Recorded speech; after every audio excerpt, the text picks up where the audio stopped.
Hi, this is Lindsay, one of the co-hosts of Beauties and Headcanons. Thanks for listening to the following broadcast on Public House Media.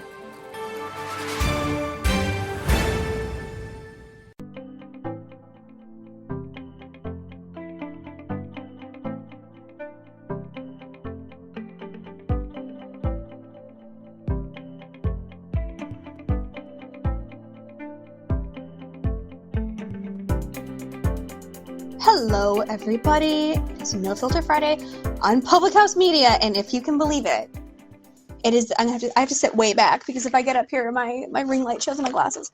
The 99th episode. We have been doing this for 99 episodes. If you can believe it. I can't believe it. I'm shocked. I hope this sounds okay.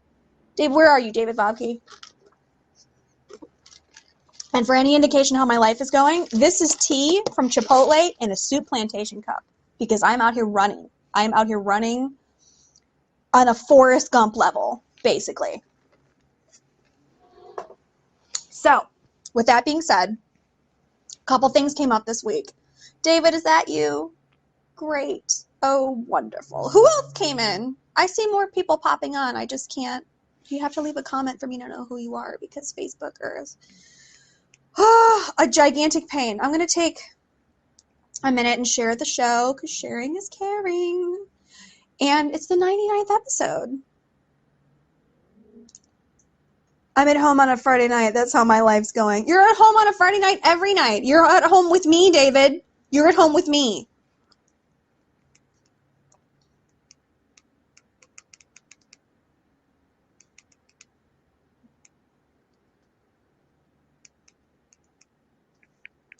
Post. Okay.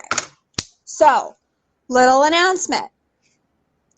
On top of it being the 99th episode, which means next week would be the 100th episode that we've been talking about for like the better part of 3 months. That's not the point. The point is next week will not be the 100th episode because I'm going to Bali tomorrow. So, that's going to be, I'm going to take next week off because my flight doesn't land. It does land in time to do the show, but like Chinese airlines are not really trustworthy for their punctuality, so I don't want to be like, oh, I'm going to land at 7:30 and I can do the show at 8:30 and then be stuck somewhere over the Pacific being like, guess not, because that would be terrible. So, going to Bali tomorrow night. After, another announcement, if you're in Los Angeles, I am moderating a #MeToo panel at the Female Filmmaker Fuse Film Festival, if that wasn't enough F's for you.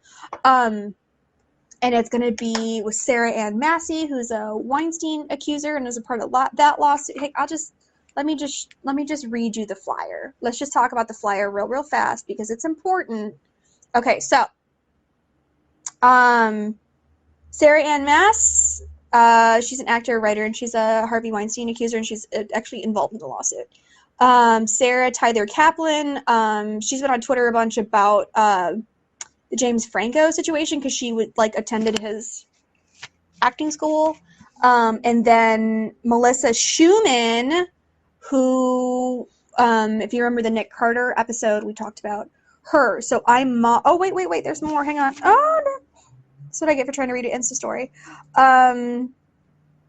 Okay, so that's the panel that I'm moderating tomorrow, and I'm going to have the audio for you at some point. But if you're in Los Angeles, you can come tomorrow to Pasadena to see that, and I'll probably leave a link in the comments. But if you're not in Los Angeles, you don't want to come to Pasadena tomorrow at 3 o'clock, I can get you the audio up as a bonus episode at some point. That's up to Alexa, the lady, the HBIC of Female Filmmaker Fuse. So it's gonna be a major party. But then I have to go home, take a shower, and put myself together to go sit on a plane for 24 hours all the way to Bali. So be your last chance to see me until not next week, but the week after.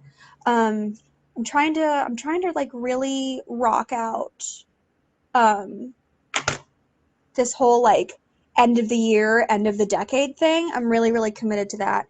And the reason I'm going to Bali is to go see my friend Carlina, who is the coolest, the absolute coolest. I love her so much. She's so inspirational. She's freaking adorable, and she's a nomad. She's Swiss, but she doesn't stay in Switzerland. She stays across the world, and she's in a different place like every week because she has an online hair extension business, so she can go wherever there's Wi-Fi, and she does go wherever there is Wi-Fi. So her and I have been trying to meet somewhere in the world. And I had a free trip to Bali from the Tao gifting suite from the Oscars last year. And I'm like, this thing's about to expire. I need to use it. And like, why on earth would I turn down a free private villa with my own pool and a butler? I love having a butler. It's like one of my favorite things. So couldn't pass it up. And it just happened to fall on this week because I thought I had to go to Italy, but turns out I don't have to go to Italy until April. So those are the announcements for the time being. If there's any more announcements, I will just post about it. So let's get into this craziness. So I thought this would be appropriate thing to talk about considering I've been going here, there, and everywhere over the past 30 days. everywhere. Because basically I left a month ago and then came back and then left again and came back and now I'm leaving again and coming back. So like I don't know. It's crazy. But anyway, we're going to talk about this. I've been all over the place because that's usually how my life goes. I've been like kind of chilling the last year, which is so not me, so not like me. So I think this article, it's called The Reach of hashtag #MeToo, and it came from the Columbia Journalism Review. And it has it, complete with an infographic. Obviously, nobody loves an infographic more than me. So apparently, this came from Media Cloud, and we looked at how many times #MeToo was mentioned in news articles published around the world between October 1st, 2017 and April 1st, 2019. And it lists like all the different breakthrough moments in different countries. So keep in mind that this started in Hollywood with Harvey Weinstein, and that just kicked off and you could argue that it started at the Austin Film Festival. We've already had that conversation. So this is a list of the breakthrough moments of what #MeToo has done across the world. It's not just a Hollywood thing, even though we really only cover Hollywood situation on No Filter Friday. It bears repeating over and over again that this isn't just like an in-town thing. It is spreading across the world, and it's making a difference. We have a real, tangible culture change going on, not just in Hollywood, not just in the United States, not just in North America, but worldwide. So China, January 2018. Chen, I don't know how to say her last name, a professor at Beihang University was accused of sexually harassing Lu Zizi, a student. Lu shared her story on Weibo, and Chen was fired. That's a huge deal because the censorship laws in China are out of control. Costa Rica, Oscar Arias Sanchez, the former president and Nobel Peace Prize laureate, was accused of rape by Alexandra Ars von Herald, a psychiatrist and activist, and of sexual assault by at least 8 other women. The allegations reported in February 2019 and on the personal website of Amelia Rede, a journalist. India. There's more than this, but this is a highlight as of April. Someone named Utsav, a comedian, was accused by several women and a 17-year-old girl of sending unsolicited pictures of his genitals, and accusations were first posted on Twitter in October of 2018. You know how these dudes slide in the DMs, so this is kind of a revelation for them. South Korea. In 2018, Siu Ji-hoon, a lawyer, went on JTBC News to speak about a senior male colleague groping her at a funeral. 8 years at a funeral?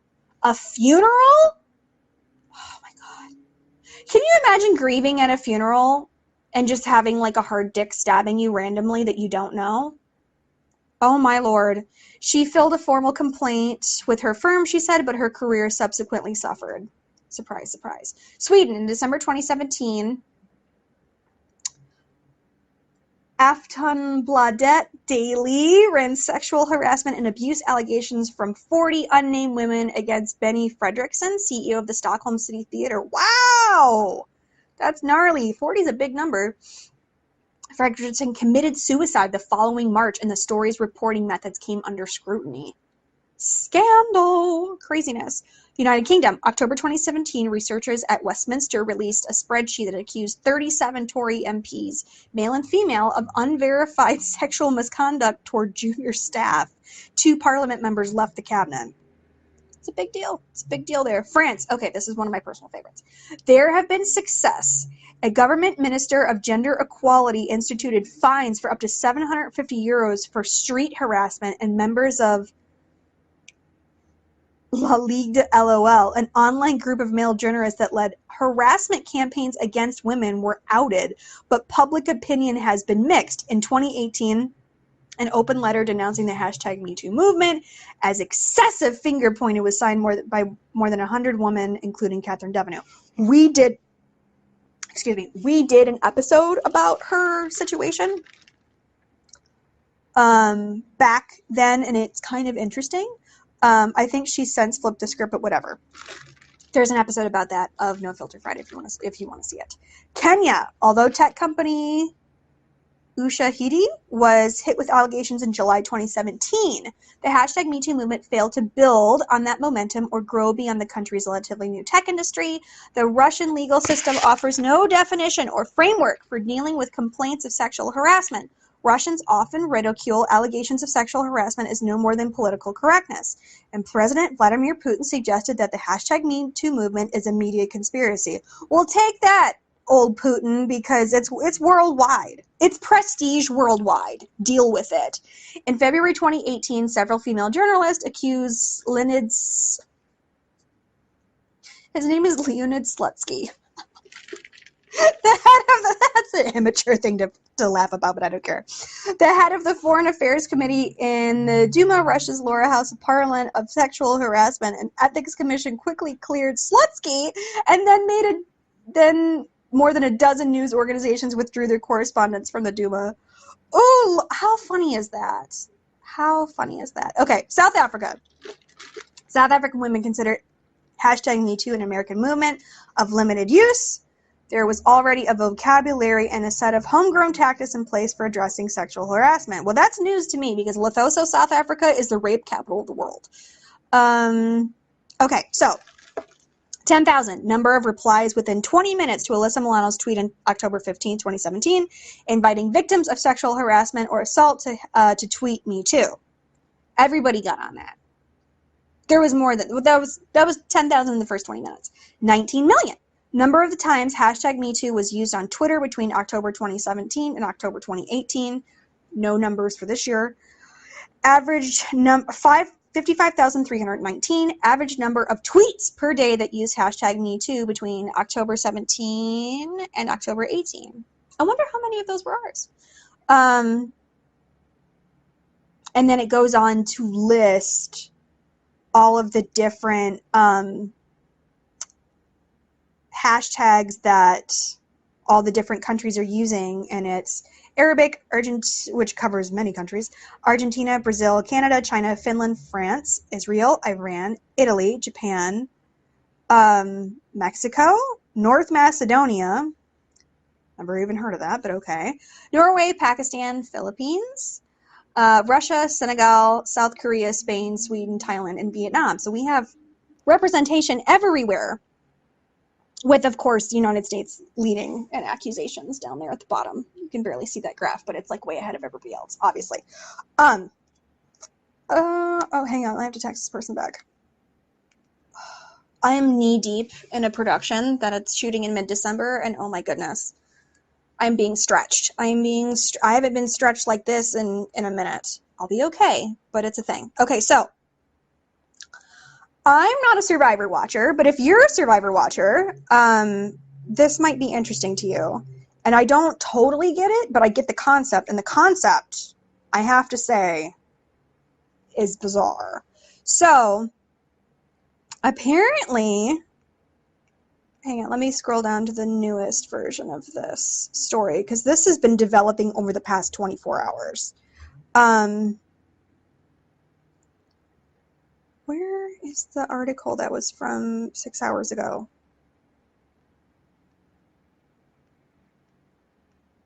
Whatever.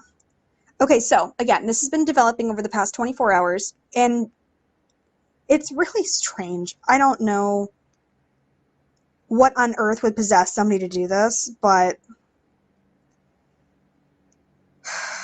needless to say, it's an ordeal. Surprise, surprise. Okay, a hashtag MeToo movement struck Survivor Wednesday night when multiple female contestants accused Hollywood talent manager and fellow castaway Don Spilo of touching them inappropriately on the island. I don't know why they would cast a Hollywood person on this show. Granted, I understand that they're in their 39th episode and they've basically had everyone, but I don't know why this is still going. Continuing. Over the course of a 2-hour broadcast, the woman reported several instances of unwanted contact initiated by Spilo, backed by video evidence, forcing an unprecedented response from the network. The incident sparked a controversial chain of events, causing producers to break the fourth wall and issue a statement addressing the situation. That's very serious, especially for like network TV, long-running network TV in a game show capacity. Whenever you do any kind of a game show where there's like prizes involved, you have to have a representative of the game show commission there at all times, and they're like ready to fine and flag you at the drop of a hat. So the fact that the producer stepped in on this is a huge, I can't stress it enough, it's a huge, huge deal. In the episode broadcast last night, several female castaways discussed the behavior of a male castaway that made them uncomfortable. CBS and MGM said in a statement provided to The Times on Thursday, during the filming of this episode, producers spoke off camera to all of the contestants still in the game, both as a group and individually, to hear any concerns and advise about appropriate boundaries. A formal warning was also given to the male castaway in question. These big networks have standards and practices on set at all times. Like, when I worked on CSI New York, CSI New York, which is CBS, they would literally send somebody from standards and practices down to wardrobe to, like, measure the length of my skirt. Because Janet Jackson problems. Like, they're very, very, very serious about standards and practices. On Survivor, producers provide the castaway a wide berth to play the game. The statement continued, I doubt that. I'm sure there's a story producer up their ass, but that's neither here nor there. At the same time, all castaways are monitored and supervised at all times. They have full access to producers and doctors, and the production will intervene in situations where warranted. During the often dramatic merge between two competing tribes on the long-running reality series, two players, I don't know if her name is Keely or Kelly, Kim and Missy Bird, bonded over their upsetting interactions with Spilo. During their intimate beach conversation, the women swapped stories about Spilo's actions, describing non-consensual touching in areas such as the ribcage, toes, and hair. He was a toe toucher. I think you can kind of tell that by looking at this guy. As well as Spilo wrapping his arms around Bird as she tried to fall asleep. Gross. In the episode corroborating, can you imagine being out here like dirty, starving, and trying to win some money? And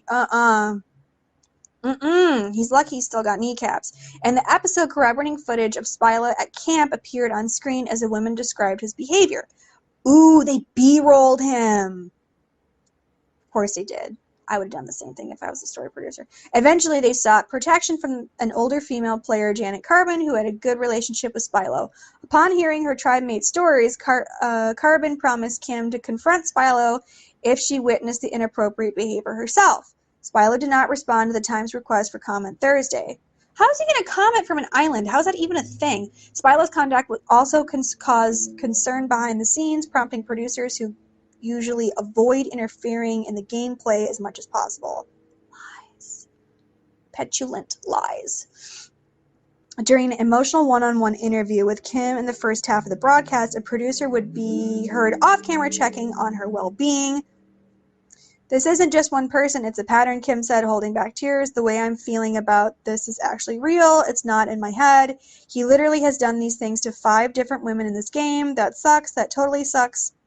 Kim's first voice complaints in the season's first episode when she told Spilo she didn't like to be touched. You know, there are issues to the point where things need to happen. Come to me and I will make sure that stops. The unseen producer replied in a rare moment of interruption, because I don't want anyone to feel uncomfortable. A title card explaining how CBS handled the situation later appeared on screen. The following morning, the producers met with all the players, both as a group and individually. They were cautioned about personal boundaries and reminded that producers are available to them at all times. Based on the outcome of those discussions, the game continued. This is where it gets natty.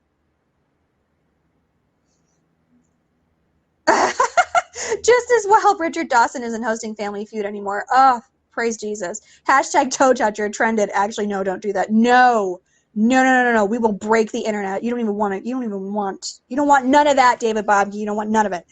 Okay, so the episode went on as planned with an immunity challenge, followed by the tribal council, during which contestants are eliminated, persuaded by Bird and other castaway. Olympics winner Elizabeth Beisel Carbon attempted to vote Spilo off the island, as did Kim, in an effort to make camp safer for all. To Carbon's shock and disappointment, Bird and Beisel, who earlier admitted in one-on-one interview that she lied about feeling uncomfortable around Spilo to get ahead in the game, voted for Kim. In the end, Kim's torch was snuffed out and Spilo advanced. Scandal, which makes me think that let me say this. Nothing goes to air without the producers wanting it to go to air. So I would say that the network has a hand in this. And of course, because they're getting good press on their 39th episode. Like, this should have been put to bed long ago. In the end, Kim's torch was snuffed out, Spilo advanced. The night's events carried into a second hour in which a tearful and betrayed Carbon confronted Spilo, Bird, and Beisel about the surprise outcome at Tribal Council. To the outrage of Carbon and viewers, Bird and Beisel act as if their previous hashtag Me Too conversations never happened while having a private conversation with Spilo. Janet just told me something that just rips my soul in half, and if it's even true or ever was true for a millisecond, the biggest thing I can think of is just deeply apologizing, Spilo told a pair on the beach after the vote, but his words were immediately dismissed. Dan, we slept next to you every night, Beisel said, rejecting Spilo's apology. In the bungalow every night, but we don't want to sleep anywhere else. We do not want to sleep anywhere else. This doesn't make any sense. Whatever.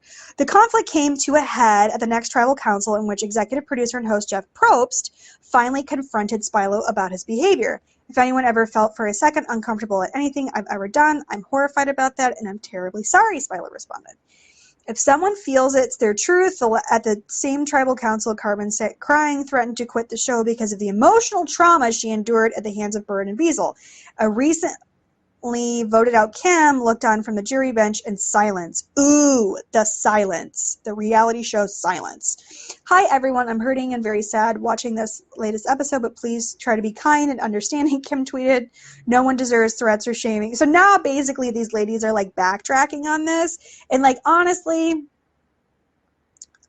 I'm basically certain the network had this going because they have this footage of these things happening. So you don't get B-roll without B-roll. It just doesn't happen. So not only are these ladies implicated in this, but I wouldn't be surprised if it wasn't in their contract somewhere that this is all just some sham, because that's what reality television is. It's a sham. It's planned out top to bottom, front to back, from jump. And it's playing out just like any other season of a TV show. So the fact that the network and these people are doing this like false accusation crap is just... So it's one of the reasons why people hate not unscripted TV. Like, it's... reality TV production is just so gross. It's just so much depravity. I can't believe it's still on our televisions. But